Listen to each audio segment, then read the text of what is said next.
Man, I'm beat today. Yawn. In the crowded train during the morning rush hour, I let out a big yawn. Right now, I'm working at a bar until the wee hours of the morning. Until last month, I was working as a salesperson at a food manufacturing company. I worked diligently for 20 years. I was a veteran employee. In my job, I had a good client base and my sales performance wasn't bad. In the past, I even won a CEO's award and was promoted year after year. The shadow cast over my otherwise smooth sailing career began with an incident this spring. It all started when our parent company was caught cutting corners in the product manufacturing process, creating a big scandal. My company, caught in the fallout, cites financial situation worsened. Higher-paid managers were encouraged to take early retirement, and I ended up being indirectly laid off in a roundabout way. The severance pay was meager, and unemployment benefits alone weren't enough to cover living expenses. I didn't have kids, so there was no child support to worry about, but I was paying for not only the house and car loans but also the care expenses for my dad, who was ill and in a facility. I needed to find a job as soon as possible. Any job would do, as long as it provided a stable income. The day after I was told about the layoff, I heard that a long-time employee had quit the bar I always visited after work, so I immediately asked for a job. Working nights came with a decent pay bump. I started working at the bar right after leaving the company. Working late hours is pretty tough, but I've gotten used to it. Tired from work, I rang my home's doorbell. Usually, my wife, Linda, would open the door right away, but this time she didn't come out. "What's going on?" I used my key to open the door. "I'm home." Linda was sitting at the dining table chair. Despite it being morning, the curtains were still drawn, and the room was pitch dark. Sensing the bizarre situation, I called out to her while looking at her back. "Hey, is something wrong?" Then she turned around to face me. "Please, let's get a divorce." She muttered just that and bowed her head. What's going on all of a sudden? I've fallen for someone else, that's why. No matter how much I asked for a reason, she insisted on getting a divorce because she had fallen for someone else. I couldn't comprehend what had happened so suddenly, and I was at a loss for words. Linda and I had been married for 4 years. We were originally from the same hometown and high school classmates, reuniting at a class reunion. Both of us had moved to the city and found out we worked nearby, so we started going out for meals after work. Our relationship quickly developed, and it didn't take long before we decided to get married. After getting married, I didn't want to overburden her, so I asked her to quit her job and become a housewife. Since we married later in life, we hadn't planned on having kids. Linda had worked to her limits and didn't seem to have the energy for child-rearing. We always talked things through and shared our feelings, and I was content thinking we were a happy couple. But that was all my assumption. Who was this person she had fallen for? Since when had she been interested in this person? Or were they already close? I had a ton of questions I wanted to ask. "Just give me some time alone, please." In the silent room, I reflected on what my wife had told me. I didn't think I was such a terrible husband to be handed a divorce. I wasn't a drinker, nor did I gamble. I didn't have a history of messing around with other women. I thought I had always been kind to my wife. Thought I had. Since we got married, I had always been busy with work, coming home late every day, and spending weekend just sleeping due to exhaustion, hardly ever finding time to talk. Then I got laid off and started working nights. It had been a long time since we last enjoyed time together. Maybe my wife felt lonely being alone. We never even had time to talk about it. It wouldn't be strange if she found someone else who had what I lacked, something that made her unhappy. It was the result of my failure to make her happy. I suppressed my desire to cling to her and decided to accept the divorce. After that, she packed her things and left immediately, and I was left to live alone. "Another day well done," she would say with a smile every day. The days I took for granted now seem like a dream. Since then, I threw myself into work every day to forget her. The bar job was harder than I thought. The business hours were from evening till 5 a.m. Open 365 days a year, no days off. Besides the regular operations, there was a lot to do: making sales reports, training and cooking, submitting reports, attending meetings. There were days I had training from 9 a.m. after finishing work at 5 a.m. I hardly had any time to sleep. But the quietness of a home without my wife was unbearable, so the tough routine was just what I needed. I was totally engrossed in my work. "Max, this month our store's sales are in the top 5 nationwide," my colleague said. "Oh, is that so?" "Sales reflect customer satisfaction. It means we've really made them happy," I replied. "Yes, indeed. We've been getting a lot of praise from customers lately. Just the other day, I gave a customer some soda water to clean a sauce bowl on their clothes. It worked perfectly, and they were so pleased that they sent a thank you email to our store. Your trick really worked wonders," my colleague shared.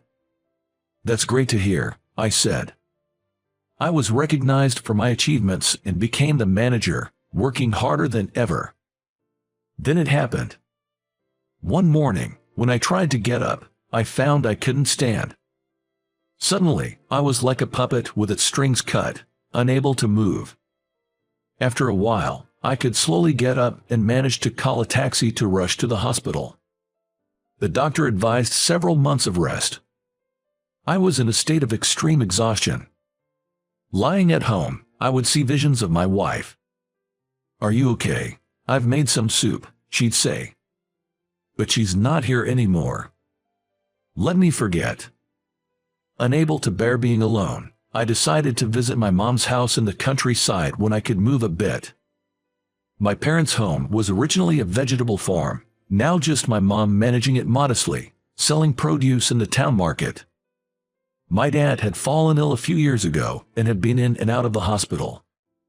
The scenery of my childhood home, where I lived until high school, was as tranquil as if time had stopped. It's been a while, returning home after so many years. My mom was still energetic as always. "You got laid off, then suddenly started working all night, and now a divorce. You're just worn out, both physically and mentally. You should rest up here for a while," she said. "Yeah, I will," I agreed. At home, I ate the fresh vegetables my mom grew and just slept, leading a simple life. The clear air in the countryside and delicious vegetables seemed to be healing my tired body and soul. After a while, feeling much better and energized, I went to the town supermarket. I had been relying on my mom for so long, I decided to cook for her, so I went shopping.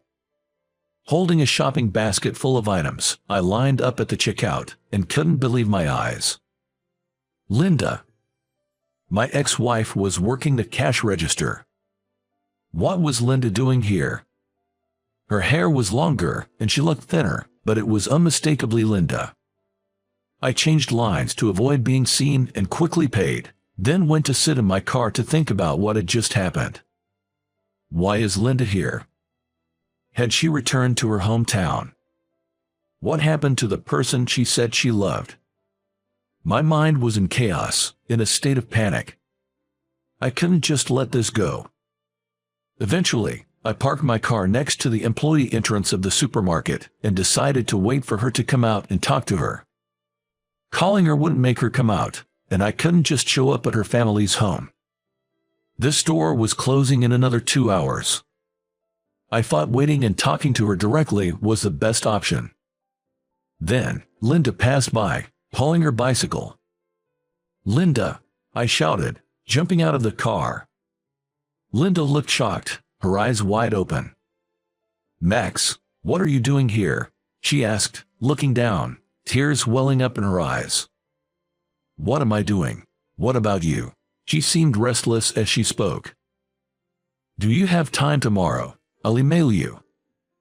Okay, I'll wait for your message.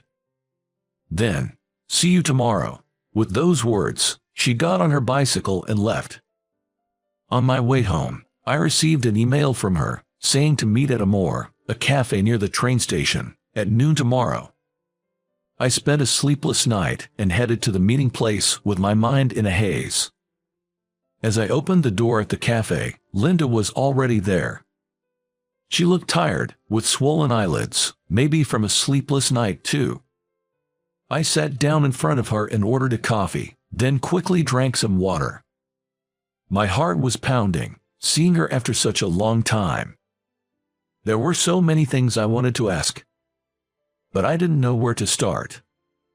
Linda was looking down all the time. There was a long silence. She was the first to break it.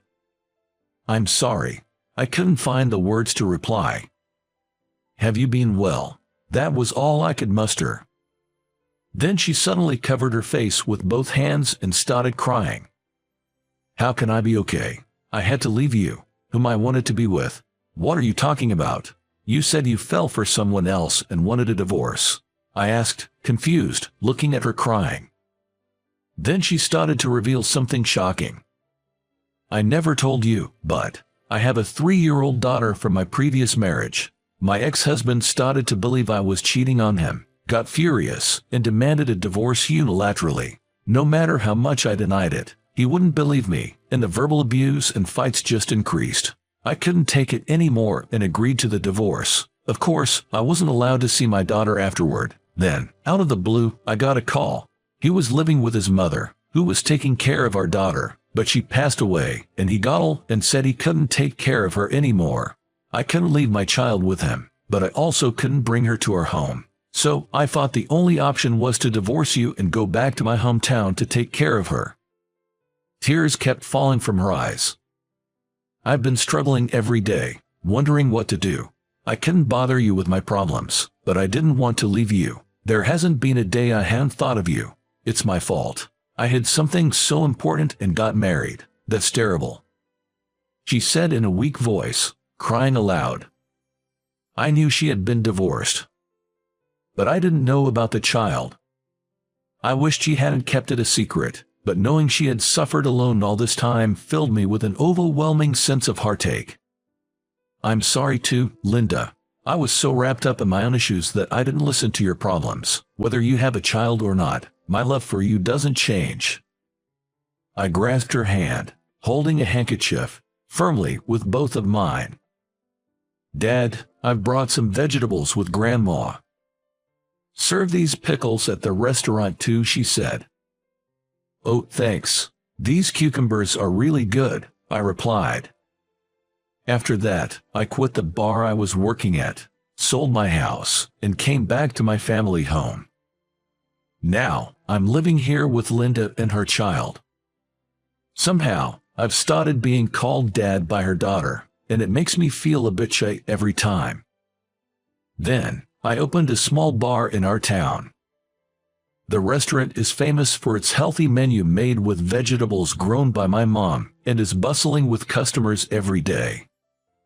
Honey, oh, Max, should we also serve this onion? She asked. Yeah, it's made with good fertilizer. Tastes great, I said. That's true. Linda is helping out at the restaurant too. My dad, who had been hospitalized, is now out of the hospital and comes to the restaurant for his rehabilitation. A few years ago, I never would have imagined returning to my hometown, opening a bar, living with my parents, Linda, and her child. There were many tough times, but they made me realize how happy I am now. Looking at everyone in the restaurant, I felt energized. All right, let's do our best today.